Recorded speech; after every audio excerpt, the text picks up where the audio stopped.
আচ্ছা, এই রকম ফেব্রিকের খালি ডিব্বাগুলোকে তোমরা কি করো? আমি অনেক দিন ধরেই ভাবছিলাম এর ওপর কোনো আর্ট করা যাক। সেই জন্য আমি এটাকে ৩টেকে জোগাড় করেছি অ্যান্ড এটাকে ফার্স্ট আমি হাত দিয়ে তোলার চেষ্টা করছিলাম। তারপর দেখলাম কোনোভাবেই উঠছে না। সেই জন্য আমি গরম জল করে তার মধ্যে এটাকে ৫ মিনিট মতো রেখেছিলাম। তারপর এগুলো অটোমেটিক এইভাবে বেরিয়ে আসছে। আলাদাই একটা স্যাটিসফ্যাকশান লাগছে এগুলো বের করতে। তারপর ওর গায়ে যে পেপারের লেভেলটা ছিল সেটাকে ভালো করে তুলে আমি ওয়াশ করে নিলাম।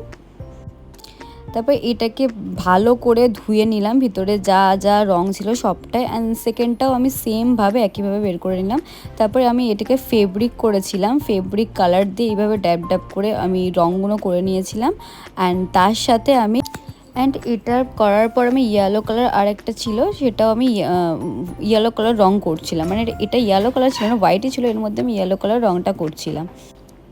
তারপর ভাবছিলাম যে এর ওপর কি আর্ট করা যায়। দেন ভাবলাম সাদাটার ওপর আমি কিছু লাভ থিমের ওপর রাখবো, সেই জন্য এটার ওপর আমি লাভ ডিজাইন করেছিলাম। অ্যান্ড এটা অ্যাকচুয়ালি ক্যান্ডেল হোল্ডার হিসাবেও আমি ব্যবহার করতে পারি, বা ছোটো ছোটো যে ক্লে দিয়ে যে ভাসগুলো করা যায় সেগুলোও করতে পারি। তো আমি আপাতত এটাকে লাল দিয়ে পুরোটাই একটা লাভ থিমের ওপর রেখেছিলাম। অ্যান্ড সেকেন্ড যে ছিল ইয়েলো কালারটা, ওটা আমি ব্ল্যাকের ওপর একটু মোম যে গলে পড়ে ওই থিমটার ওপর আমি একটু রাখার চেষ্টা করেছিলাম।